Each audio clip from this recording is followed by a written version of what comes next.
Buenos días y buenas tardes a todos. Bienvenidos a este taller de preguntas y respuestas. Hoy tenemos a un invitado súper especial, colombiano, el padre Miguel Valderrama. Buenos días, padre. ¿Cómo te encuentras? Muy buenos días, Ciro. Muchas gracias por la invitación. Un cordial saludo a todas las personas que se están uniendo a este diplomado. Muchas gracias, padre. Hoy te encuentras en Colombia, ¿cierto? Pero vives en México, si no estamos mal. ¿Nos puedes contar un Estoy poquito estudiando acerca de en eso? México. Yo soy colombo-hondureño. Yo soy colombo-hondureño, Sí. nacido en Colombia y muchísimos años, muchísimo tiempo en Honduras y desde hace también varios años muy unido a México, donde actualmente estoy desarrollando mis estudios de doctorado. Viví en Colombia muchísimo tiempo. De hecho, la mayor parte de mi ministerio lo he ejercido en Colombia. Fui durante mucho tiempo docente de teología. Estuve en la Facultad de Teología de la Universidad Santo Tomás con los padres dominicos, primero como docente y luego en el cuerpo directivo. De hecho, fui de los fundadores de la Facultad de Teología de la Universidad Santo Tomás. Ahí estuve 9 años prestando un servicio, ayudando en diferentes entidades, en la CRC, en la Conferencia de Religiosos de Colombia, donde he tenido la oportunidad también de colaborar con la Escuela de Formadores de América Latina. He colaborado con otras facultades de teología también.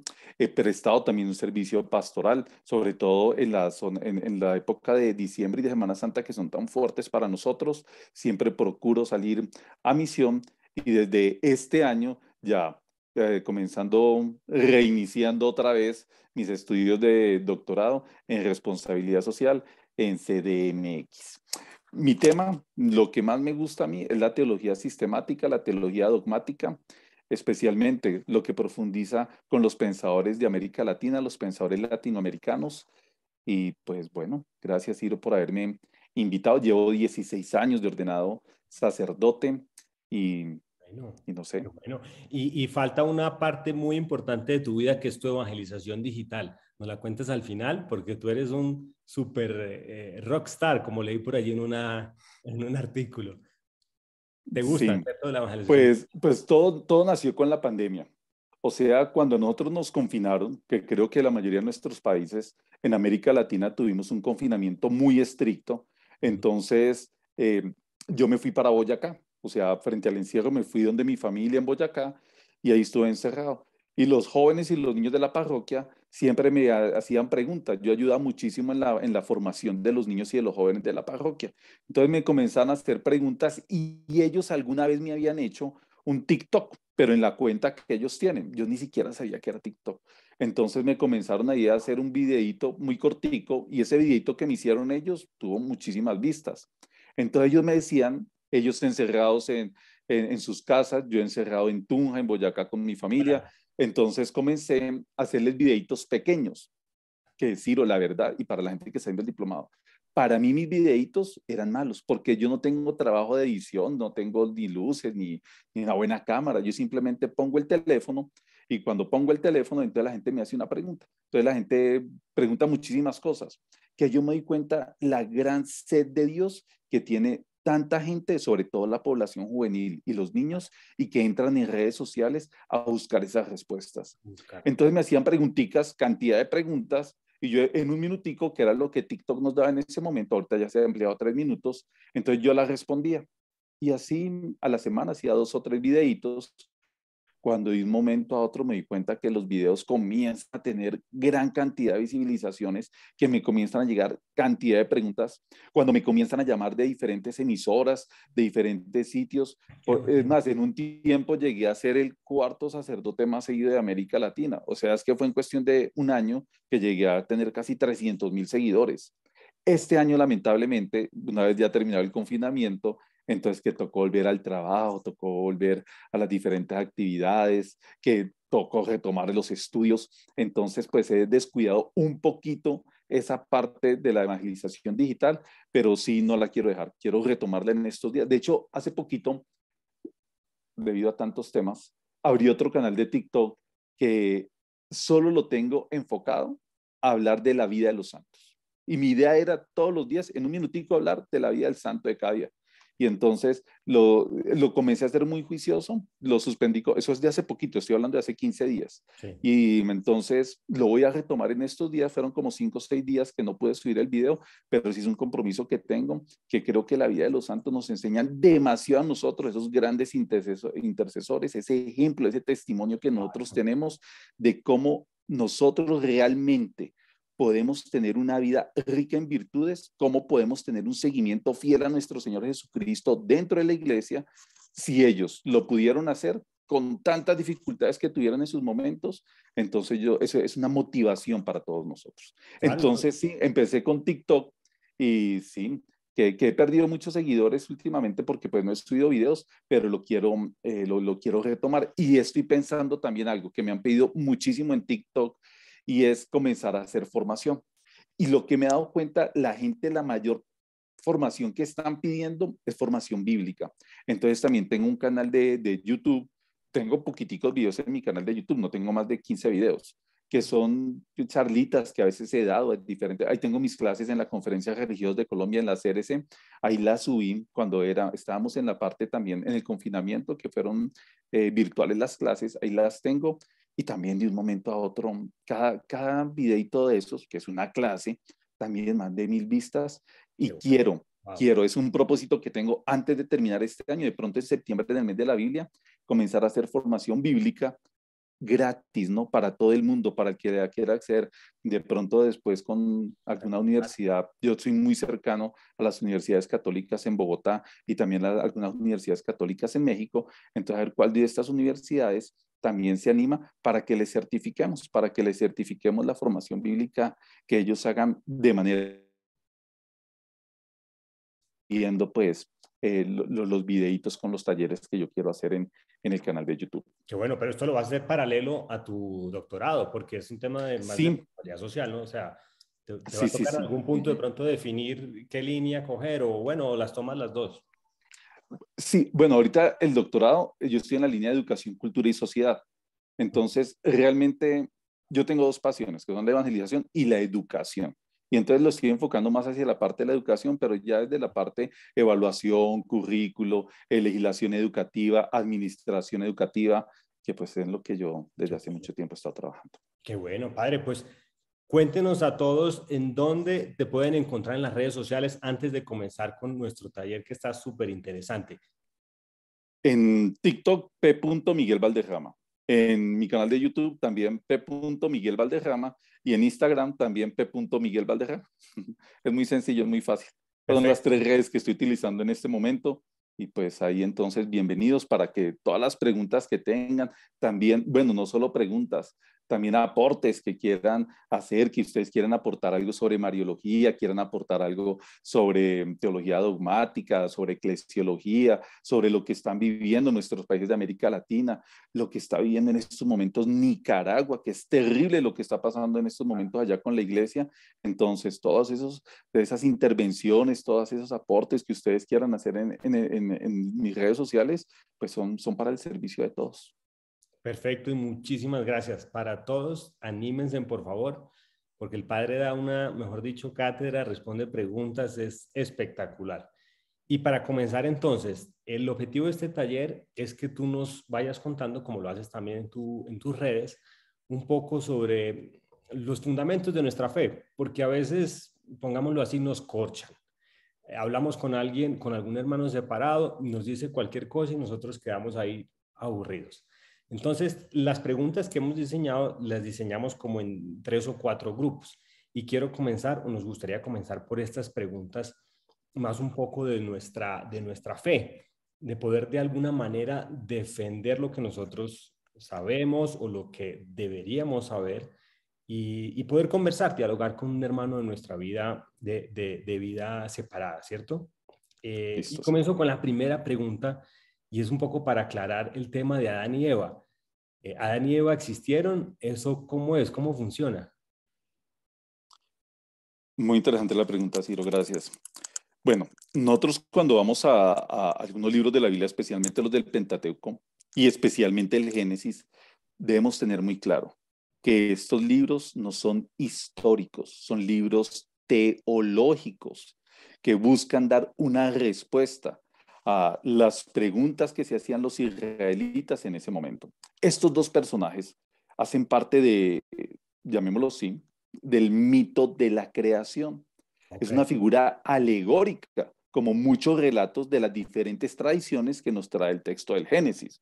Digamos, si nosotros nos vamos al libro del Génesis, vamos a encontrar dos relatos de la creación, el del primer capítulo y el del segundo capítulo, que son dos relatos muy distintos. El primero, recordemos que es ese relato en donde encontramos a ese Dios todopoderoso, que es de pronto el relato más conocido, de Dios crea todo en 7 días, que de último el sexto día creó al hombre, que hay una fórmula y es donde Dios va creando todo por medio de la palabra y dijo Dios y se hizo. Eso es lo que va a tomar Juan después para iniciar su evangelio. Y la palabra se hizo carne y habitó entre nosotros. Es esa palabra creadora, es ese Dios poderoso que vio que todo lo que hizo era bien. Creo que la fórmula dice, y todo era bueno, y vio que todo estaba bien. Y el segundo relato, donde no lo último que crea es el hombre, sino lo primero que crea. Es lo primero, toma, y es un Dios ya muy cercano, es un Dios artesano, es un Dios que toma a la figurita de barro, le hace roa ese soplo de vida, se da cuenta que estaba solo, entonces le crea los animalitos para que lo acompañen a él, y luego se dio cuenta que no era la suficiente compañía, y entonces va a ser a Eva y le saca la costilla. Son relatos teológicos. Y entonces esto tiene todo un sustento historiográfico, Ujú. tiene un sustento historiográfico que si lo vemos en radicalidad puede ser totalmente nulo desde propiamente la historiografía, pero sin embargo eso no sustituye, o sea, que sean textos míticos y carentes de historiograficidad, ¿cómo se dirá? Y Sí, sí. carentes de pronto de ese sustento, entonces nosotros no sustituimos la creencia, que yo lo creo radicalmente, en un Dios creador. Ok. Estos relatos, ¿cómo van naciendo? Es para darle una identidad al pueblo de Israel, porque el pueblo de Israel, todos conocemos muy bien la historia de salvación, está rodeada de tantas culturas que tienen historias y tradiciones que son muy firmes. De hecho, muchos relatos del Génesis, cuando los israelitas, el agiógrafo, el escritor sagrado, están tomando estos relatos, como que también beben y toman cosas de estas culturas. Y entonces ellos van construyendo todo eso. Primero por medio de esa tradición oral. Y después ya en esa transcripción, cuando el agiógrafo lo lleva al texto. Ok. Y por allí mismo va también el arca de Noé, el Sí, diluvio, bueno, con lo del arca de Noé, hace poco hay un texto que se llama, me encontré un librito que se llama Y la Biblia tenía razón. Y me parece interesantísimo ese texto, no recuerdo en ese momento el autor, se llama Y la Biblia tenía razón, pero me encontré con datos arqueológicos que han encontrado cosas de, no es un tema que yo haya estudiado en profundidad sobre el arca de Noé, que también, o sea, toda la cantidad de simbolismo que tiene el arca de Noé me parece, de hecho, está bellísimo. presente, está muy presente en la fórmula de bendición del agua bautismal. Ahí se recurre al arca de Noé, ahí se tiene presente el arca de Noé, cuando por el diluvio fuimos purificados y esa agua que purifica, esa agua que limpia, o sea, en la fórmula de bendición del bautismo está. Y sí, yo creo que también va muy cercano, pero esperemos que los arqueólogos, ya pues que la ciencia vaya avanzando y nos digan qué sucedió con el arca de Noé. Perfecto, qué bonito. Oye, y hablando sobre textos teológicos, hablemos un poco sobre los evangelios apócrifos, porque muchas veces tomamos de allí elementos que son contrarios a nuestras creencias y expliquémosle un poco a las personas por qué es apócrifo o por qué debemos tomar si algunas cosas de allí y otras no. Cuéntanos un poco. Todo esto nace en la era apostólica. En la era apostólica hubo un gran furor cristiano. Y entonces muchos de estos cristianos, pues entonces quisieron llevar al texto, quisieron escribir su experiencia de fe. Y eso es totalmente válido. Eso es lo que estamos haciendo muchos en este momento. Su diario, Llevamos su al diario. texto, sí, es una, sí, más que un diario, sí, su experiencia de fe, hablar sobre nuestro Señor Jesucristo, lo que Él hizo, lo que Él dijo, cómo vivieron los primeros cristianos. La vida es un texto bellísimo. Entonces, todos esos textos, que son esa experiencia que ellos tuvieron y la llevaron al texto, pero sin embargo, estos comenzaron a ser rechazados por las primeras comunidades cristianas, pues muchos tenían influencia o tenían tintes más bien del gnosticismo, del docetismo, Ok. algunas herejías se iban metiendo ahí. Creo que hay un autor, un padre de la iglesia, no es santo, y no creo que llegue a santidad, pero por otras circunstancias, porque en su doctrina me parece interesantísimo Orígenes. Orígenes ya en el siglo tercero, él hablaba de la importancia de estos textos, pero del cuidado que hay que tener también con estos textos. Entonces, ojalá los conozcamos. Muchas cosas. En estos días, bueno, en el mes de julio, nosotros celebramos la fiesta de Ana y de Joaquín, los Sí, abuelitos de Jesús. abuelitos, hace poquito. Todo eso nosotros lo conocemos precisamente son por los textos apócrifos. Entonces, a ver que sí son textos que nosotros estudiamos, que ojalá nosotros conozcamos, pero también reconociendo cuáles son los textos que tienen ese reconocimiento. O sea, el trabajo que hizo la iglesia dentro del para componer el canon bíblico fue tan grande, yo no dudo.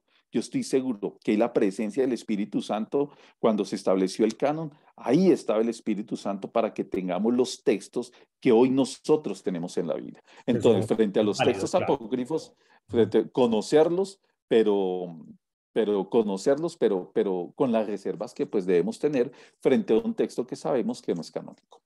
Perfecto. Y hablando de eso, Jesús entonces, ¿tuvo hermanos o no tuvo hermanos? Ya, de acuerdo a la interpretación que algunos le dan de nuestros hermanos separados en la Biblia cuando se le habla a Jesús de hermanos, ¿no? O cuando Jesús habla de sus hermanos.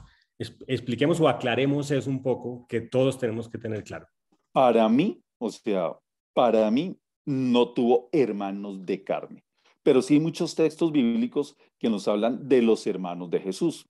Creo que la palabra, no la recuerdo muy bien, creo que es adelfos. O sea, cuando nosotros vamos al griego y encontramos esa palabra adelfos, al texto original, ese término también era utilizado para la familia extendida. Recordemos dentro de los hebreos la gran importancia que hay las relaciones de sangre entre los miembros de una misma tribu. Entonces, entre los miembros de la misma tribu, estas relaciones y ese trato de hermanos es muy común. No solo lo encontramos en la vida de Jesús, también de otras tantas personas. O sea, es esa familia extendida que pueden ser los primos, personas de la misma comunidad, personas de la misma tribu. El hecho que si María tuvo o no tuvo más hijos, para mí no. Para mí no. Y yo defiendo el dogma de la virginidad de María.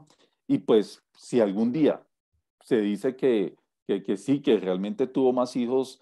Bueno, además que en la Biblia se nos habla que él es el primogénito. O Ujú. sea, si de pronto tuvo más hermanos Jesús, que no lo creo, él sí fue el primo, creo que es en Lucas 2, el capítulo 2 de Lucas, debe estar en el versículo 6, 7 u 8, más o menos, ahí se nos habla del primogénito de María, que ahí es donde se basan entonces algunos hermanos separados para decir, ah, entonces tuvo más hijos. Realmente para mí en este momento, que yo creo en la virginidad de María y para mí no tuvo más hermanos, si los llegó a tener, que no lo creo, para mí eso no es importante. Sí, y Para ese mí no es, realmente eso no constituye algo importancia que ni le quita ni le pone a Jesús y menos a nuestra madre, a la Virgencita María. claro, no, total, y en eso es lo que nosotros como católicos deberíamos creer. Y hablando de María un poco, el tema de cuéntanos sobre la Asunción, porque es un tema que no está literalmente en la Biblia. Nosotros los católicos, ¿por qué creemos en que ella subió a los cielos? La Asunción yo la tomo como un preludio de lo que nos espera a todos, como un preludio a la resurrección. O sea, y en la resurrección de Cristo, bueno, y basamos nuestra fe, van en nuestra fe si no creemos que Cristo resucitó. A veces nosotros los católicos hemos caído en un error al divinizar a la Virgen María. O sea, la Virgen María yo creo que es grande y es tan importante para nosotros y es nuestra madre precisamente porque es mujer de nuestra raza, porque es una mujer que vivió como cualquier mujer hebrea en su tiempo. Y cuando tratamos de divinizarla, yo creo que le estamos quitando y le hacemos un gran daño a la Mariología y a nuestra propia piedad mariana. María, o sea, la asunción de María, yo creo y que haya tenido grandes privilegios la Virgen María, quién sabe, porque de hecho fue una vida de mucho sufrimiento, de mucha entrega, de mucho dolor, de mucho servicio. También ahorita habla del Evangelio de Lucas, desde los primeros capítulos de Lucas encontramos a esa mujer humilde y servidora de los demás, esa mujer que asumió la palabra, que escuchó la palabra y que la puso en práctica. Y la asunción, que sí, obviamente, como su merced bien lo dice Ciro, nunca vamos a encontrar en el texto bíblico la asunción de María, pero sí encontramos la resurrección y esa promesa que el Señor nos hace a cada uno de nosotros.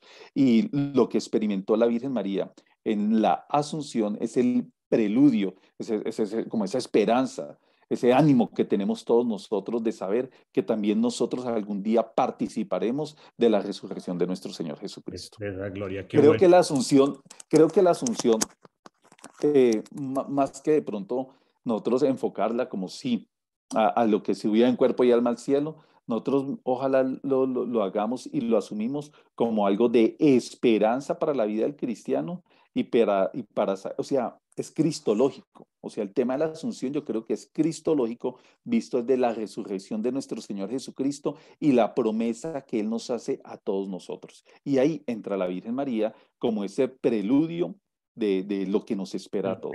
De lo que va a pasar con nosotros. Qué bonito, muy bonito. Padre, y ahorita me estaba acordando que te estaba diciendo, padre, muchos hermanos separados dicen, pero ¿por qué les dicen a los sacerdotes padres? Sí, en la Biblia dice que no se les puede llamar padre a nadie más, sino al que está en el cielo, a Dios. Cuéntanos, ¿por qué nosotros los católicos les decimos padres a ustedes?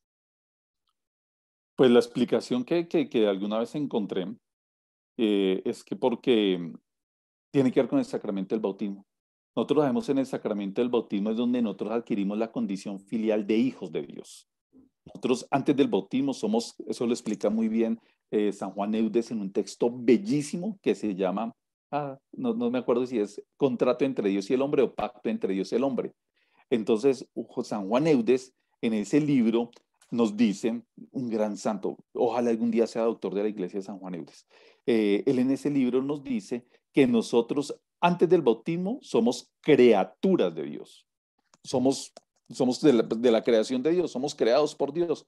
Pero en el sacramento del bautismo, que trae tanta gracia, cuando llega el Espíritu Santo a nosotros, cuando nosotros nos convertimos en templo del Espíritu Santo, que llega la gracia, que ha eliminado todo el pecado, incluso el pecado original, adquirimos esa condición filial de ser hijos de Dios. O sea, Juan Eudes lo dice, de criaturas pasamos a ser criaturas. Ahí solo la diferencia es una vocal, pero ahí hay grandeza, ¿no? Porque es el de ser ese hijos de Dios. Y entonces el sacerdote o el diácono, el presbítero, es en el grado del presbiterado que nos dicen padres, cuando entonces nosotros administramos el sacramento del bautismo, que es cuando el neófito, cuando el catecúmeno adquiere esa condición de ser hijo, la persona que administró el sacramento, entonces también se convierte como en su padre en la fe. Más allá de la terminología y bueno, y todas las expresiones griegas que pueda tener la palabra padre, con todas las degeneraciones que ha tenido en las lenguas romances, entonces es relacionado con el sacramento del bautismo y de cómo nosotros podríamos decir engendramos desde el sacramento del bautismo hijos para Dios. Pero igual, digamos a mí personalmente, Okay. que me quiera decir Miguel o no sé, como quiera, hermano, compañero, como quieran, pues está bien, ¿no? Pero qué bonita esa última frase que dijiste. Eh, Padre, una cosa que todos nos preguntamos y especialmente nuestros hermanos separados es, ¿por qué Jesús tuvo que morir de una manera tan fea?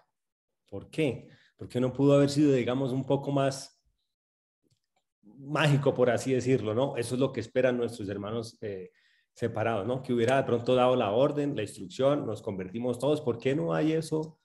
¿O por qué no lo tenemos claro nosotros, los católicos? La respuesta yo creo que nos la da Pablo.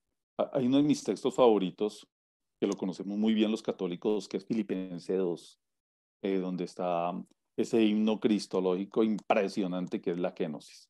O sea, la muerte de Jesús, yo creo que así como se dio, como si el Marcelo lo habla, de una manera tan cruenta, la palabra que se utilizó fue tan fea, tan terrible, es que responde a un contexto sociopolítico que vivía el pueblo de Israel en ese momento. En aquella Recordemos época. el pueblo de Israel, el pueblo hebreo, como muchas sociedades en este momento también allá en Medio Oriente, son teocracias y son teocracias radicales lo que ellos viven. Entonces, una figura tan polémica, incluso algunos lo llaman revolucionaria, como es Jesús de Nazaret, en un contexto donde él comienza a hablar de un progresismo social, donde las tradiciones él las lleva a su plenitud, él no las cambia, las tradiciones tienen cabida, llevándolas a plenitud, sin anularlas, Pero si esas tradiciones no tienen sentido con lo que es el amor y con la justicia, ¿para qué esas tradiciones? Entonces, todo esto que fue tan revolucionario por parte de nuestro Señor Jesucristo, ese mensaje que Él nos da, que a los apóstoles también les tocó muy difícil cuando Él anunciaba su pasión, su muerte, para los apóstoles entraban en crisis, ellos no esperaban eso. Entendían. Entonces, y la muerte de Cristo, si nos vamos ya al sentido litúrgico, al sentido del culto, Él es el Cordero de Dios. Él es el Cordero de Dios que quita el pecado del mundo. Y entonces, ¿qué hacían los sacerdotes hebreos? Bueno, desde Abraham, ¿no? Cuando ellos construían los altares y en el altar entonces como rito de expiación para buscar otra vez la reconciliación con Dios, tenían que ofrecer un sacrificio cruento donde tenía que estar presente la sangre. Bueno, y eso no lo hacían solo los hebreos, eso lo hacían muchísimas culturas, incluso en América Latina también nuestras culturas tenían sacrificios. Bueno, incluso llegaron a sacrificar humanos. Se me olvidó, los mayas o los aztecas sacrificaban, los mayas sacrificaban al campeón del juego de pelota. A él lo sacrificaban y tantas otras culturas que también tenían sacrificios de animales. Entonces, ese animal y esa sangre que era para limpiar los pecados de toda la asamblea, de toda la comunidad, Cristo cuando entra al templo y él saca todo eso. A veces yo he escuchado predicadores que hablan del mal genio de nuestro Señor Jesucristo, del carácter. No, todo eso tiene un sentido litúrgico. Es entonces sacar, porque ahí estaban los que compraban las palomitas, ¿para qué eran las palomitas de los pichones? Para ofrecerlos en sacrificio. ¿Para qué eran los corderitos? Para ofrecerlos en sacrificio, para entregárselos al sacerdote. Estaban los cambistas de moneda, porque entonces también que el templo tenía una moneda diferente a la moneda con la que se hacía afuera el pago del impuesto, se utilizaba para el mercadeo. El templo era otro tipo de moneda, están estos cambistas, llega nuestro Señor y saca todo eso, lo saca todo eso, que lo saca de una manera muy fuerte, y Él dice, es ahora, Él es ahora el templo, ahora nuestro Señor Jesucristo, Él es el único sacrificio, Él es el Cordero de Dios, que nosotros, dice Benedicto XVI, en un libro precioso en Jesús de Nazaret, Jesús de Nazaret, creo que lo tengo por acá, este libro que los recomiendo a todos, ahí ojalá lo puedan ver, Jesús de Nazaret, de Joseph Ratzinger. En este libro, que es bellísimo, dice su santidad Benedicto XVI, a quien admiro profundamente por sus escritos y por su vida, dice Benedicto, la Eucaristía es la perpetuidad de la tragedia del Gólgota. Es la perpetuidad de la tragedia del Gólgota. Es solo, bueno, y también lo dice en Sacramento un Caritate, es solo una Eucaristía, es solo una Eucaristía y nosotros cada vez que participamos de la Eucaristía estamos viviendo ese mismo momento donde alguien con un inmenso amor, por eso la cruz para nosotros es el signo del gran amor, del amor más grande que puede haber en el mundo. El amor es donación, el amor es caritas. La caridad que es la caridad es donación, la caridad es entrega. ¿Y qué hace Cristo en la cruz? Dona todo lo que Él tiene. ¿Qué es lo que tiene el Hijo? Su propia vida. Él entrega porque Él no tenía ni siquiera donde reclinar la cabeza. Alguna le preguntaron eso y dijo, el Hijo del Hombre no tiene ni siquiera donde reclinar la cabeza. Pero Él entrega su vida por amor a nosotros y lo hace desde el sacrificio en una cruz que es el altar. Y como se hacían los sacrificios en ese momento, hasta derramar la última gotica de sangre, porque esa sangre es la que nos limpia de nuestros pecados, la que nos lava nuestros delitos, bien lo dice el Salmo, ¿no? Esa sangre que nos redimió, porque ¿qué sucede con el pecado? Y esto no es cuestión de teología, esto es casi que física. En la física nosotros aprendemos la ley de causa y efecto, de acción y de reacción. Claro. Mi pecado siempre causa, mi pecado causa siempre un efecto en toda la comunidad. Y mi pecado tiene que ser castigado. Mis delitos tienen que ser castigados. Pero el amor de Cristo, ¿dónde está? Por eso la cruz es gloriosa para nosotros. Porque es Cristo en la cruz, cuando Él entregando su cuerpo y derramando su sangre, asume mis pecados, asume nuestros delitos, para que entonces nosotros, lavando nuestros delitos en su sangre, nos reconciliemos con el Padre y podamos ser felices y poder tener vida eterna. Por eso la Eucaristía es tan importante y por eso era necesario la muerte de Cristo, como lo dice Filipenses 2, y Pablo también lo va a tratar en muchos otros textos. Era necesario que Él pasara por la cruz, que Él viviera ese sacrificio, un sacrificio duro, O sea, yo creo que el momento más difícil para la vida de Jesús y el momento en los minutos que él estuvo en la cruz, lo más difícil para nuestro Señor, también lo dice Benedicto XVI, es cuando él experimenta el abandono del Padre.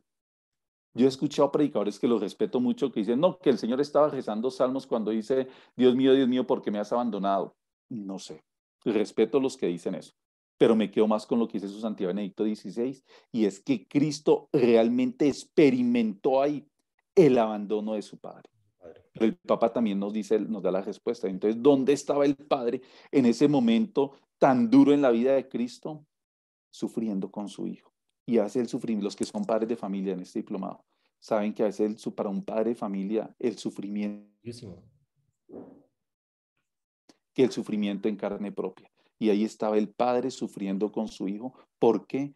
Por ese inmenso y ese gran amor a todos nosotros, para que entonces mis pecados, mis delitos, redimidos, asumidos por Cristo, Él asumió el pecado del mundo, entonces volviera a llevarnos a la patria celestial. Entonces creo que la muerte de Jesús fue tan fea porque era Necesario. Ah, necesaria como ese gran signo de amor para nosotros. Y por eso llevamos la cruz como algo glorioso, porque es un signo de amor. Ah, no, pero que la cruz es signo de escándalo, sí, pero tremendo escándalo que nos dio a nosotros la libertad, que nos liberó a nosotros, porque lo que nos esclaviza a nosotros es el pecado. Y claro. en la cruz, en la sangre de Cristo, es donde nosotros encontramos esa liberación. Por eso, ojalá siempre llevemos, y me gusta decir que ahí detrás de su merced está una cruz, que nosotros siempre tengamos esa cruz como ese signo de amor y ese signo de redención para todos nosotros, no solo para los cristianos, para todos, para absolutamente a todos. Incluso eh, del Papa Francisco, ¿no? Eh, para no hablar solo de Benedicto, el Papa Francisco, él lo extiende para toda la creación, o sea, la redención de Cristo, no para muchos, ni muchas, ni todos, sino es para toda la creación. Ese documento del Sínodo de la Amazonía, que es bellísimo, ojalá también nosotros, ojalá cristianos, católicos, nosotros conozcamos muy bien el magisterio de la iglesia y conozcamos nuestros documentos. No, muy claro. Muchísimas gracias. Clarísimo. Mejor dicho, más claro imposible. Padre, una pregunta que, o bueno, o quizás dos o tres, que sean como las más populares entre nuestros hermanos separados, que nos hagan usualmente o que preguntas que ellos suelen hacer para acorcharnos, así que tengas en mente alguna de ellas, además de las que ya tocamos, o que sea como recurrente, frecuente en ellos, ¿no te acuerdas de alguna? ¿Qué sucede, Ciro?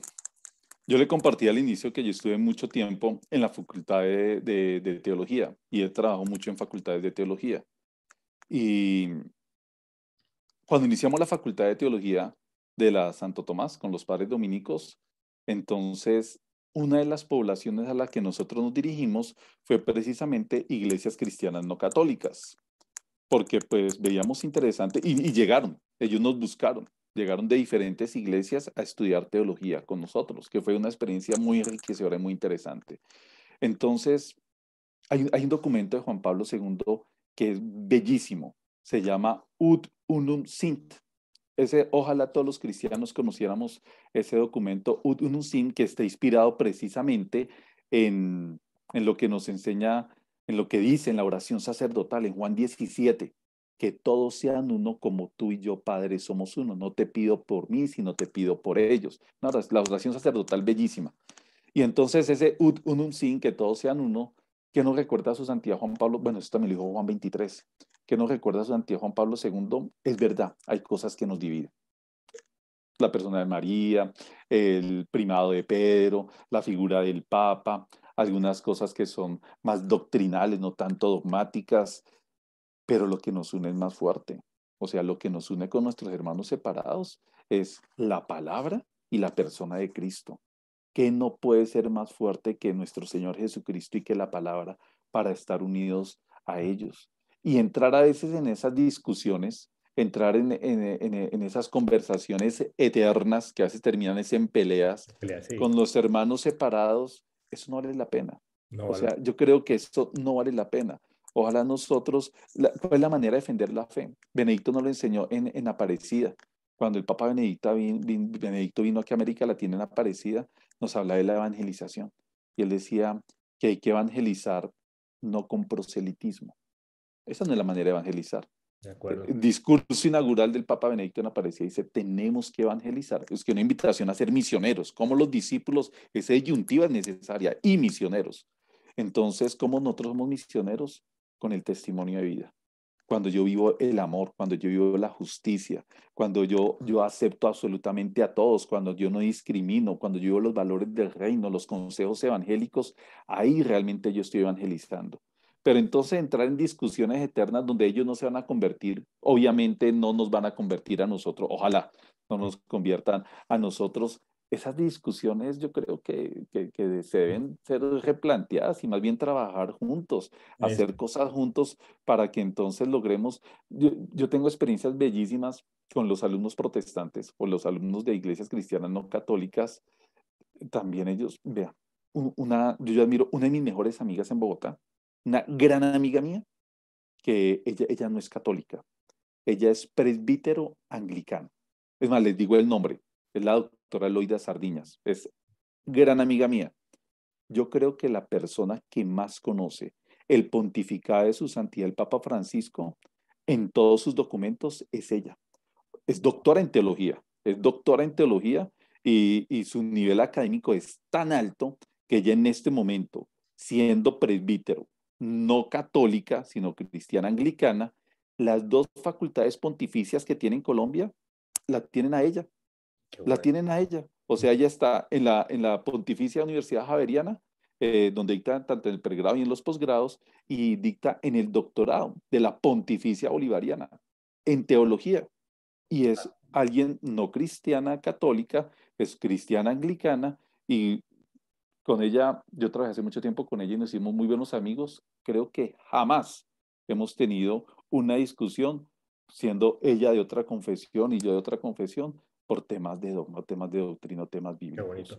Yo No, creo que tenemos que buscar es la unidad con ellos. ¿No? O sea, el mundo, claro, tantas peleas, tantas discusiones, eso es un escándalo. sí. El hecho que entre los cristianos estemos peleando y estemos tan divididos, bueno, lo de la división tiene alguna explicación, pero que estemos peleando y entrando en conflicto con nuestros hermanos separados, como los llaman ahora, que son hermanos, ellos son nuestros hermanos, que peleemos con nuestros hermanos, eso no habla bien de nosotros, de los cristianos y de la persona de Cristo. No, Ojalá además más bien que, busquemos son puentes, crear puentes con ellos. bello, sí.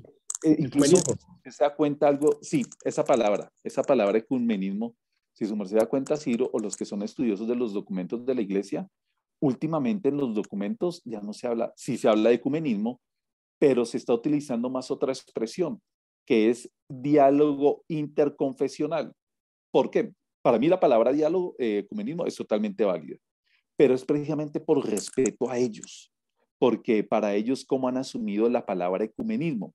Como el proselitismo de la iglesia para hacer que ellos vuelvan otra vez al seno de la Ajá, iglesia. Que pues sí, muchas veces y ok. muchos sacerdotes todavía lo entienden así el ecumenismo, como ese proselitismo para que ellos vuelvan entonces acá y acepten al Papa, todo eso.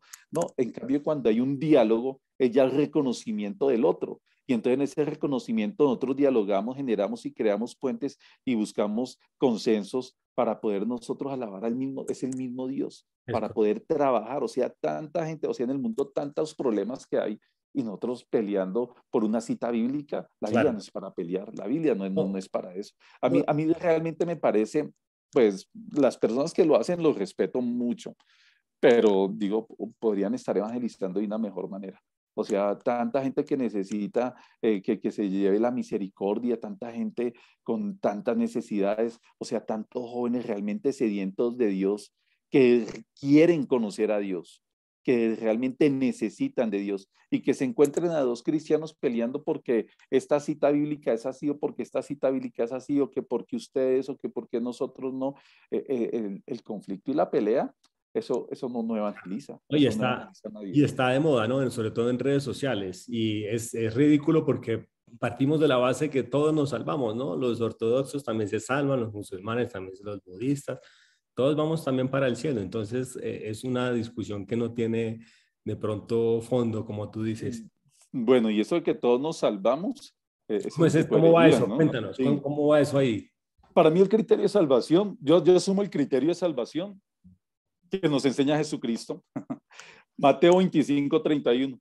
En Mateo 25:31 es donde nosotros encontramos el criterio de salvación, donde está todo el discurso escatológico. Vayamos, a mí mucha gente, a mi gente me ha preguntado en TikTok, padre, pero es que entonces otro padre dijo tal cosa, pero es que la monjita dijo tal cosa, ¿a quién le creemos? Yo digo, no me crean a mí, ni al otro cura, ni a la monjita, créanle al evangelio y al magisterio. Créanle al evangelio. Ahí ustedes van a estar. Y Sí, el entonces, que el salva. evangelio que nos dicho de la salvación, los que vivieron la misericordia. Ah, ok. El texto ustedes lo conocen bien. Sí, Cuando sí, el sí. Señor venga en su gloria, unos a su derecha y otros a su izquierda. Venid benditos de mi Padre y vienen las obras de misericordia. Porque tuve hambre y me diste comer, tuve sed, me diste beber, fui forastero, me atendieron. Bueno, todas Sí, las obras de misericordia. Y a los otros alejados, malditos y al fuego eterno. claro. Porque no vivieron las obras de misericordia. Entonces la pregunta, ¿y la oración, la Eucaristía? Tanto que nos habla ahorita de la Eucaristía, se nos fue casi media entrevista hablando de la Eucaristía y del sacrificio de nuestro Señor Jesucristo. Entonces, no son fin, son medios. La Eucaristía, el Señor nos lo enseña en el Evangelio según San Juan, es pan de vida, es pan que nos alimenta para la vida eterna. Entonces, como alimento es algo que nos nutre para que yo pueda salir a vivir precisamente lo que yo he celebrado. O sea, no todo termina con la celebración.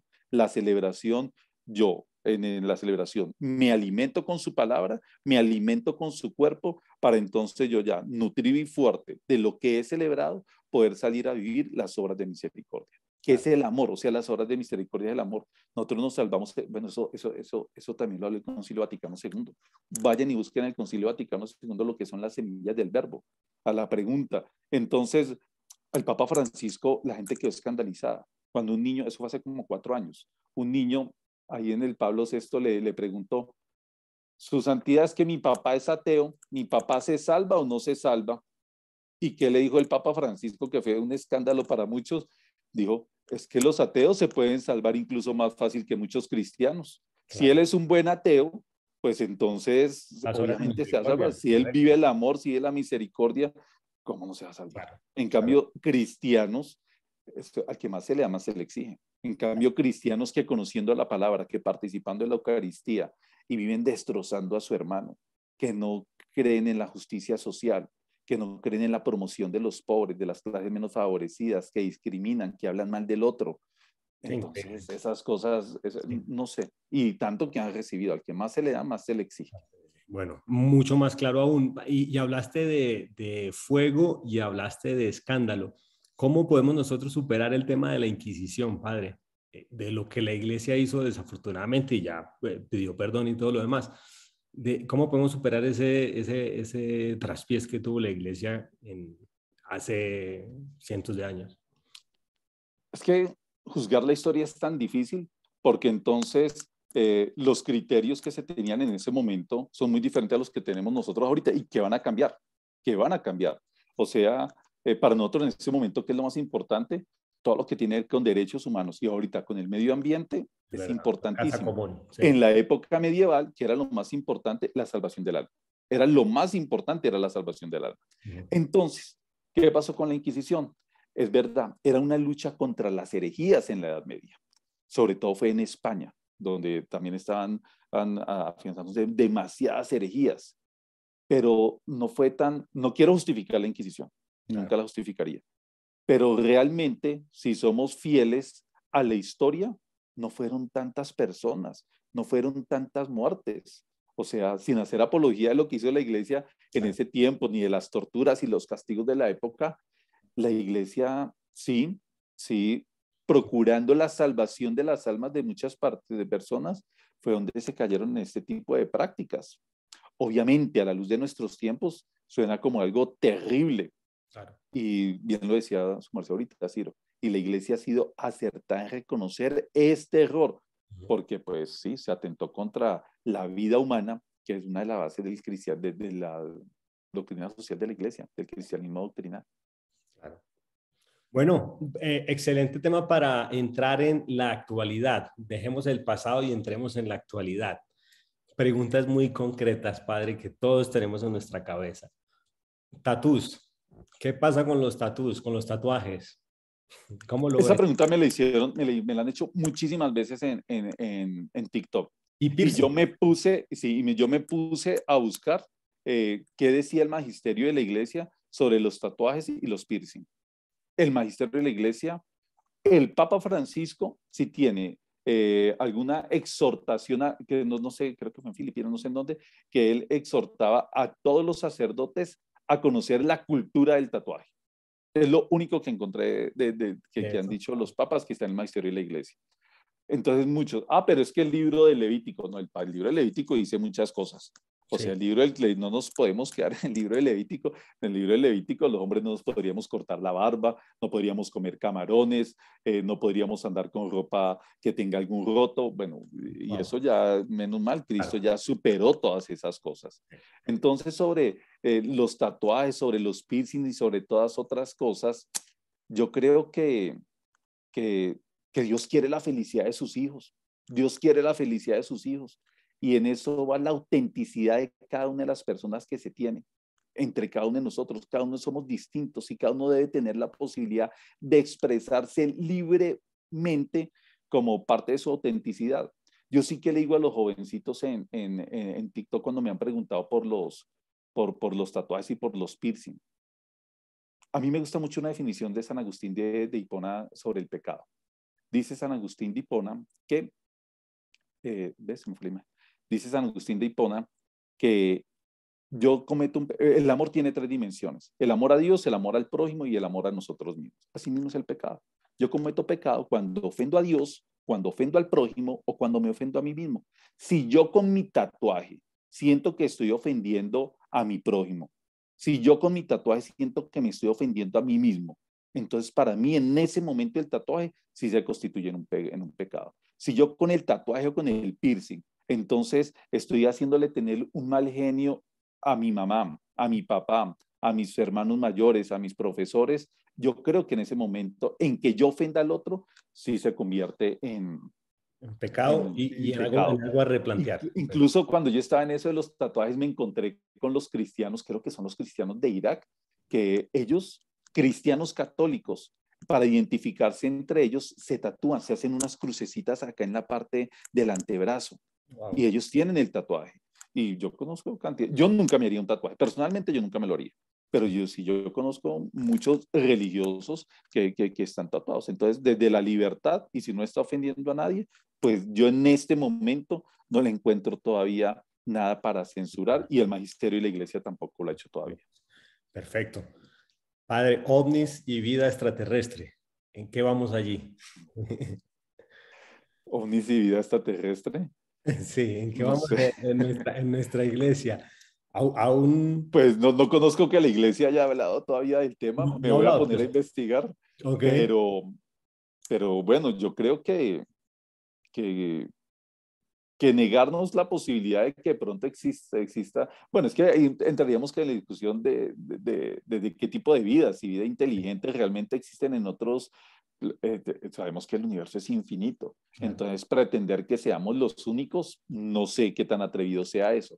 Pero ya entonces nosotros llegar a afirmar que vienen y que nos visitan y que están caminando entre nosotros, eso sí ya no lo creo. Eso Tampoco. sí ya creo que vengan y que estén pendientes y nos vigilen y los reptilianos y tantas otras cosas y alienígenas y eso no lo creo. Que pueda existir tipos de vida en otras partes y de pronto sí, nosotros También los habrá inteligentemente. creado Dios. Sí, pero que nos visiten no Nada, creo. nada de esas cosas. Sí, pero no, Padre, nunca había, nunca me había preguntado sobre ese tema, pero sí me parece interesante. claro, verlo y mirar sobre todo, como tú decías ahorita, el magisterio, ¿no? ¿Qué nos dice la iglesia? Padre, ¿comunión en la mano o en la boca? En la mano. Sin pensarlo, se lo respondo Sí. directamente en la mano. ¿Por qué? Hay muchos que defienden la comunión en la boca y dicen que la intención de comulgar en la boca es cuestión de no contaminar la forma consagrada. Entonces, si nosotros realmente somos fieles y tenemos un fundamento con bases en datos científicos, la boca tiene muchísimas más bacterias que las mismas manos. Entonces, si es cuestión de contaminar en la boca, si es cuestión de que es que con las manos cometo pecado, con la boca, ¿cuántos no más? Claro. Además, porque yo creo que la comunión en la mano, al contrario, que la comunión en la boca se convierte en un acto de irresponsabilidad y de falta de caridad con las personas que vienen atrás. Cuando yo doy la comunión en la boca a una persona, mi dedo está a poquísimos, ni siquiera son centímetros, son milímetros del sistema respiratorio de la otra persona, tanto de su boca como de su nariz. Y de pronto atrás viene otra persona mayor de edad o de pronto con una comorbilidad, una persona enfermita, y entonces mi dedo que estuvo a milímetros de la persona, no vamos a hablar de la forma consagrada, de mi dedo, de alguien pecador. Y entonces con ese dedo que estuvo a poquitos centímetros de la boca de la otra persona y de la nariz, entonces yo darle después la comunión a esa persona, yo creo que para mí se constituiría en un pecado gravísimo donde alguien, por mi dedo, entonces resulte contagiada y sabemos que el COVID es sumamente contagioso. Claro, ¿no? Y ahora con el Entonces, COVID es un tema mucho más difícil. Yo creo que en Europa y Estados Unidos y Canadá, que son sociedades mucho más avanzadas, por así decirlo, allí es mucho más común la comunión en la mano, ¿no? En y así Latinoamérica, comenzó la iglesia, comunión en la, comunión en la comunión en mano. la mano, sí. Pero en Latinoamérica aún estamos como con esa devoción, con ese sentimiento de querer recibir al Señor en la boca, pero ahí vamos caminando poco Y a poco. ojalá lleguemos a donde sea. Y es que ahí resulta que ahora hay cristianos que son más papistas que el Papa. O sea, hay cristianos que pretenden saber más que el sumo pontífice o que el dicasterio para el culto divino. O sea, si ya nuestras autoridades, si ya que para que el Papa diga algo, que para que alguno de los cardenales diga algo, una conferencia episcopal, detrás hay grandes estudiosos, detrás hay una rigurosidad. Y entonces ahora la gente diga, no, que el Papa no tiene razón, y entonces yo sí tengo la razón más que el Papa o que la Santa Sede. Eso me parece ser soberbia, eso es desobediencia, Claro. y es una falta de caridad. Si No, y ustedes está, están sí, comulgando en la boca, eso es una falta de caridad y eso es un egoísmo y claro. pensando solo en mí y no pensando en las personas que vienen atrás y que se pueden también contagiar. El No, COVID es sumamente contagioso. y lo que tú dices, sobre todo que pues, está autorizada, ya eso se puede, o sea, no hay Sí, ninguna, no hay nada de pues, estarse uno preguntando. a mí me tocó en México hace varios años, hace como 7 años fue el H1N1, que en México fue tan fuerte. Ahí Terrible. también la Conferencia Episcopal Mexicana ordenó en ese momento solo la comunión en la mano, no se pudiera en la boca por el H1N1, no me acuerdo cómo se llamaba, Sí, ese tipo H1N1. de H1N1, ¿no? Y entonces desde ahí yo me di cuenta que realmente es una forma totalmente válida y mucho más responsable desde la cuestión sanitaria con toda la asamblea, con las personas que participan en la Eucaristía. Vale. ¿Yo Padre, qué he hecho? Yo qué he hecho porque hay muchas personas que se ponen bravas, que se ponen bravas. Entonces yo, las personas que van a comulgar en la boca, yo les digo, ustedes por favor, al finalizar, que sean los últimos en comulgar y a ellos sí les doy la comunión en la boca, pero que si se quieren contagiar ustedes, al finalizar. buena idea. Pero, pero Al principio para que cuidemos a la nuestros resta. viejitos, cuidemos a nuestros viejitos, cuidemos a la tercera edad, a las personas, nuestros templos son llenos de personas de la tercera edad, tenemos que cuidarlos a ellos y la comunión en la mano sea como una manera para que nosotros entonces no contribuyamos al contagio de estas personas. El COVID y demás. Padre, muchas gracias. Ideología de género. ¿Nos puedes decir de manera muy breve qué piensas, en qué estamos? Es un tema que está en la actualidad, ¿no? Y todos hablan de la ideología de género y la educación de los Pues niños. dentro de las categorías, dentro de las ciencias sociales, eso no se constituye como categoría dentro de las ciencias sociales. Yo creo que la ideología de género ha sido un constructo más bien que se ha ido como creando, como que se ha ido utilizando para hablar, no sé si peyorativamente o no sé de qué manera, sobre la diversidad sexual. Diversidad sexual, y ahora hay que hacer la diferencia, ¿no? Si es diversidad sexual y diversidad de género que en los últimos años ha tenido un auge muy grande y donde los cristianos, donde los católicos tenemos que conocer qué es lo que está pasando en ese mundo. O sea, el catecismo de la Iglesia Católica es muy claro y nosotros no podemos discriminar absolutamente a nadie se puede discriminar. Es más, si nosotros somos fieles al mensaje de nuestro Señor Jesucristo siempre fue más cercano a los excluidos, a los marginados, a los que eran relegados, a los que eran rechazados. Correcto. Entonces yo creo que en esto de la ideología de género hay que hacer varias lecturas tener cuidado porque también está en juego todo lo que es la estructura familiar, pero hacerlo con mucho cuidado, sin causar más divisiones, porque a veces estas discusiones causan son muchísimas divisiones, alejando a muchas personas. Y la idea, ¿cuál es? La idea de la evangelización no es alejar, la idea es acercar, que ellos se sientan acogidos, todos los sectores de la sociedad, sin importar su raza, lengua, condición, que todos se sientan acogidos en nuestra iglesia para que puedan vivir el amor. Entonces, muy bonito. es un tema que yo quiero, la verdad, y lo confieso, es un tema que sí lo he escuchado muchas veces, pero hasta ahorita es que como que me comienza, antes no me había interesado tanto en el tema, no me había interesado mucho en el tema, pero sí quiero Cada estudiar un vez poquito más más. del tema porque no lo conozco, o sea, realmente en profundidad no lo conozco, pero sí tengo el propósito de estudiar un poquito más sobre lo que es todo lo que tiene, además que eso ya es todo un abecedario LGBTQ, ahora les pusieron un más, ¿no? LGBTQ y más. Y entonces no conozco muy bien. Es más, si me preguntan por qué significa el LGBTIQ y las demás letras que pueda tener, no las conozco ahorita. Entonces no conozco muy bien el tema, Ciro. Padre, se me viene a la mente, porque es una pregunta que casi todos tenemos y es, ¿por qué Jesús como que permite, entre comillas, el sufrimiento de tantas personas? ¿Por qué como lo decía de pronto antes, ¿no? Al principio de la entrevista, uno quisiera como soluciones de pronto mágicas o así, un chispear de dedo y solucionar todo. Muchos nos preguntamos por qué Dios permite la corrupción, el mal, que nos vaya mal, las enfermedades, ¿por qué? Dios, muy buena pregunta. Ahorita que me decía de preguntas corchadoras, yo creo que esta es una pregunta de esas. Yo creo que Dios nos colmó a todos nosotros con habilidades y nosotros somos administradores, no somos los dueños, somos administradores de la creación. Uh-huh. Y entonces nosotros, los humanos, tenemos la posibilidad, tenemos esa libertad para obrar, obrar mal o obrar bien con la obra creadora de Dios. Recordemos nosotros la parábola del trigo y la cizaña. Es la pregunta que le hacen entonces al Claro. dueño de la viña.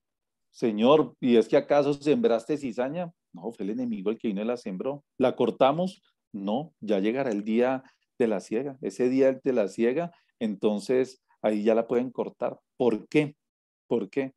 Dios no quiere la muerte del pecador. Dios quiere que se convierta. ¿Qué Uh-huh. sucede entonces con la maldad? Llamémoslo ahorita basados en esa parábola con la cizaña. Ambos van creciendo. ¿En qué se diferencia el trigo de la cizaña? Que son maticas muy parecidas. Uh-huh. En que el trigo da fruto. Cuando el trigo da fruto, cuando el trigo entonces saca sus espiguitas, entonces el trigo se inclina, porque como es tan delgadita la varita que sostiene las espigas, Eso, sí. se tiene que inclinar. Pero en cambio la cizaña sí sigue erguida. Por eso el dueño del plantío dice, no, esperemos hasta el finalizar para que entonces ya puedan arrancar la cizaña sin hacerle daño al trigo, pero no lo hagan todavía. Es esperando eso, ¿no? Yo creo que Dios siempre espera eso de cada uno de nosotros, que nos convirtamos, que cambiemos, que comencemos a dar fruto, porque si no damos fruto, ¿qué somos nosotros? Hacemos parte de la cizaña. Es una invitación para que todos pensemos qué tipo de fruto nosotros estamos dando. ¿Cuál es el fruto que yo voy a dar? Pues lo que yo haya cosechado, lo que yo haya sembrado, pues lo que voy a cosechar. ¿Yo qué estoy sembrando en este momento? ¿O yo qué sembré en el pasado? Eso es lo que yo voy a cosechar. Entonces, Sí, separando un poco sí, digamos, quitándole la culpa a Dios del mal, de sí, lo que sí. nos pasa. No, es de nosotros, está en la libertad de nosotros. Muy Eso hace bueno. parte de la libertad de nosotros. Muy buena explicación, padre. De pronto, consejos para confesarnos. Regálanos un par de consejos para confesarnos. ¿Cómo ves el tema del pecado? ¿Cómo lo podemos vencer? Danos algunos consejitos. Primero, ser sincero con uno mismo. O sea, para la confesión se requiere un acto de honestidad, realmente que haya un acto de contrición donde yo esté arrepentido de mis pecados. No es el ideal llegar y decir cantidad de pecados porque sí. Hay que tomarse un momento de reflexión. Hay que tener, eso es condición, nos lo enseñan desde la primera comunión, hay que tener ese arrepentimiento de corazón. Y entonces yo arrepentido de corazón reconocer cuáles son esas actitudes o cuáles han sido esos momentos en que nos hemos dañado, lo que les decía ahorita, a nosotros mismos, en que hemos ofendido a Dios o en que hemos ofendido al prójimo, para luego tener un acto de reparación. Yo tengo que reparar el daño que hice. Antiguamente, eso ya cambió. Antiguamente se decía que para que haya perdón tiene que haber reparación. Eso cambió desde Alfonso María de Ligorio. Alfonso María de Ligorio nos enseña, que es Claro. lindísimo, ¿no? Que el perdón es gratuito. El perdón y la misericordia son gratis. Twitter, sí. Pero entonces yo sí debo tener una satisfacción en el momento que yo reconozco mi culpa, yo tengo que ayudar a reparar el daño que yo hice. Entonces, ojalá, cuando yo me acerque a hacer la confesión, y también hacer la diferencia entre la confesión y la dirección espiritual. O sea, cuando yo me acerque a confesar es porque ya tengo identificado mi pecado y yo simplemente voy allá. Les decía ahorita Alfonso María Ligorio. Alfonso María Ligorio nos enseña que cuando el sacerdote está en el confesionario, es tres cosas el sacerdote en el confesionario. Es amigo, porque escucha, médico, porque sana, y juez, porque da una sentencia. Entonces, en esa sentencia que da, que es la penitencia, entonces tener muy claridad de cuál es el pecado del cual yo me quiero arrepentir. Entonces, sinceridad con uno mismo y tener claros los pasos que nos enseñaron desde la primera comunión. Eso. Qué bonito. Y también poder acudir de pronto a María, ¿no? A los santos para un discernimiento personal. Y muchos bueno, muchos no, todos nuestros hermanos separados también hablan de eso, ¿no? De santos. ¿Por qué nosotros los católicos sí podemos acudir a la santidad de aquellas personas que fueron mártires, que vivieron por Jesús y que, bueno, están en el cielo al lado de Jesús? ¿Por qué esa diferencia entre los santos y no? Lo más bonito que yo he leído de los santos, creo que está en el prefacio, no sé si el prefacio uno o dos de los santos, que los vemos celebrar nosotros cuando tenemos celebración, memorias obligatorias o fiestas de algunos de los santos. Y ahí se nos dice quiénes son los santos. Primero, los santos son testigos destacados del amor de Dios en el mundo, que actuaron en sus contextos. No podemos ver la santidad de un Francisco de Asís de tanto tiempo, ahora nuestro contexto, que actuaron de manera diversa, respondiendo a las necesidades de su época. A mí me encantó la beatificación el año antepasado, el año pasado, de este niño de Carlo Acutis. Carlos Cuti. Qué linda la vida de ese niño, porque entonces respondió a las necesidades de ese momento, que era el Internet, y entonces desde ahí comenzó a evangelizar. Mm. Entonces, también porque los santos son un ejemplo de pluralidad, Ujú. porque los santos son intercesores ante Dios. Ellos nos estimulan, ellos nos ayudan con su ejemplo de vida y también nos ayudan con su oración. Es lo que nosotros decimos todos los domingos en el credo. Todos los domingos decimos, creo en la comunión de los santos. ¿Qué es la comunión de los santos? Hay tres estados de iglesia, ¿no? Que nosotros, iglesia peregrina, oramos por la iglesia purgante y por la iglesia triunfante o la iglesia celestial, y ellos que están allá en la iglesia triunfante, en la iglesia celestial, también oran e interceden por nosotros. Cuando nosotros oramos con ellos y por ellos, ellos también lo están haciendo por nosotros. Entonces, primero, intercesores por el testimonio y por Ah, el ejemplo de vida, ese tremendo ejemplo de vida que ellos tuvieron, que nos deben estimular para que nosotros también podamos llevar una santidad, que sí es posible. Les decía, yo abrí no me acuerdo cómo se llama ese nuevo canal, que creo que se llama El Santo de Cada Día o El Santo del Día se llama, en TikTok, donde estoy hablando ahora en un minutico, la vida del Santo de cada día. Y también eso nutre y sigue. a la gente que está, que está siguiendo el diplomado, vean, las redes sociales son, creo que un areópago, es un nicho donde podemos evangelizar demasiado. Un montón. Vean solo esto de este TikTok que yo abrí, este canal que yo abrí para hablar de la vida de los santos. Yo lo pensé, yo dije, pero ¿a quién le va a interesar? Y más TikTok donde hay cantidad de jóvenes y niños, ¿qué les va a interesar que yo les hable sobre, no sé, sobre Domingo de Guzmán, alguien que murió en 1221, por decir algo? No, murió en 1221, alguien que vivió hace más de 800 siglos, y entonces yo hablar desde la vida de cómo este señor llegó a la santidad, un Ignacio de Loyola, un Juan María Vianney. ¿Será que a la gente sí le interesa eso?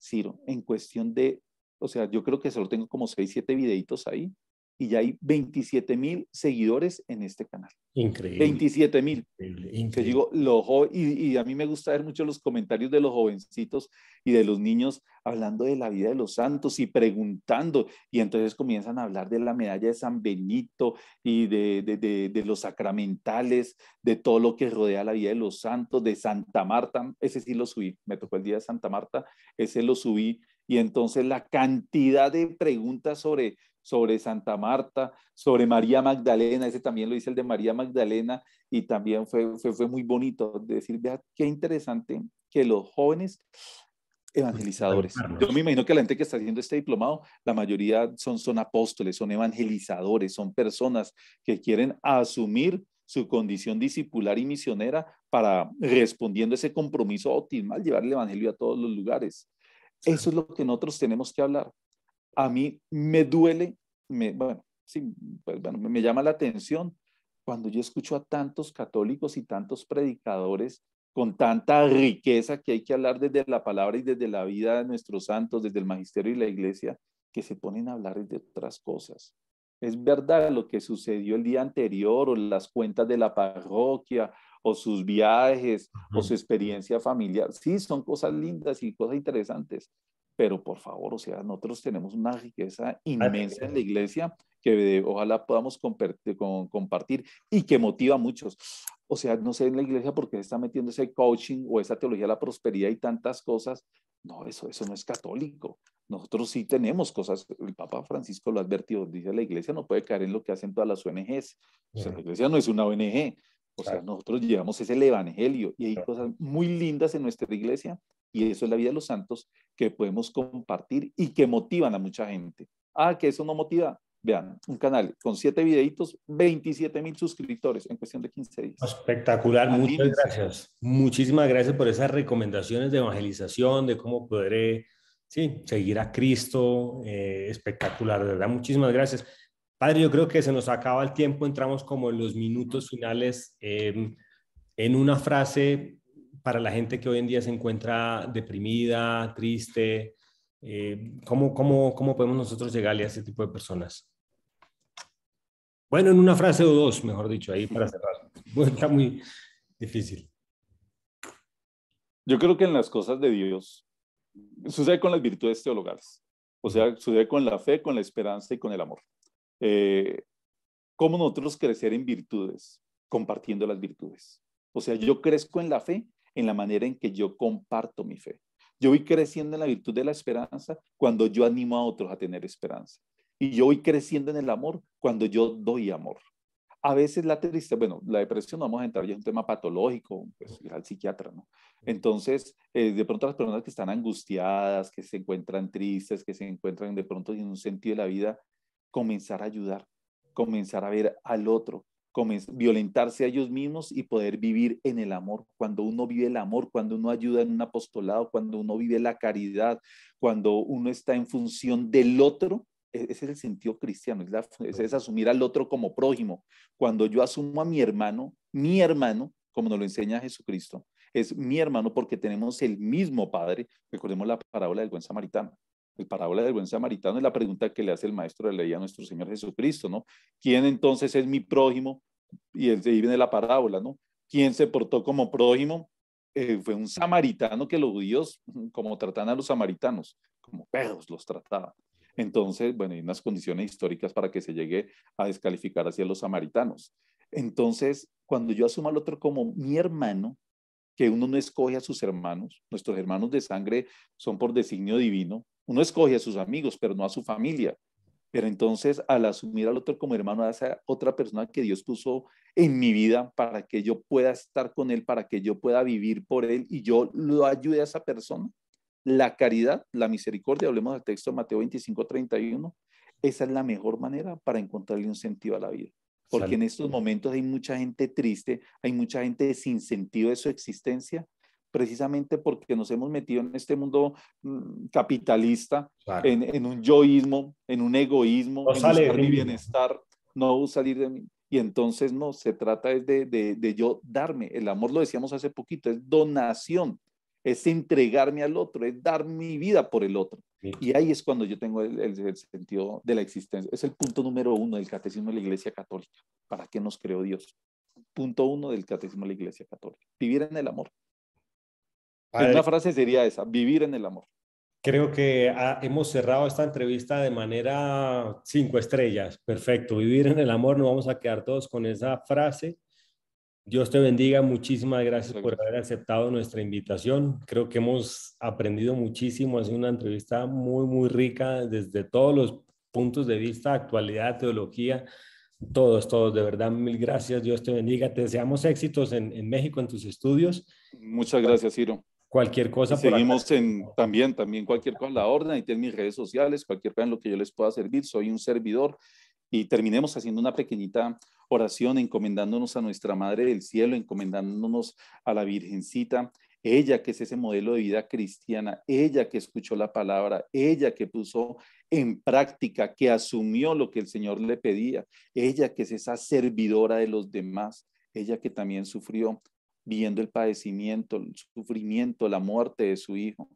Pidámosle a ella que nos ayude a todos nosotros también a seguir a nuestro Señor Jesucristo. Y digamos todos desde allá, desde sus hogares, Dios te salve María, llena eres de gracia, el Señor es contigo, bendita tú eres entre todas las mujeres y bendito es el fruto de tu vientre Jesús. Santa María, Madre de Dios, ruega por nosotros pecadores, ahora y en la hora de nuestra muerte. Amén. Que el Señor nos bendiga, nos guarde de todo mal y nos lleve a la vida eterna. Amén.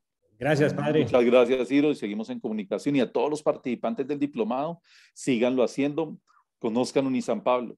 O sea, ustedes no se imaginan, yo conozco de cerca lo que es Unisan, muy de cerca, desde los inicios lo que fue Unisan Pablo. Yo fui docente de la mayoría de los paulinos que están en este momento de los neopresbíteros.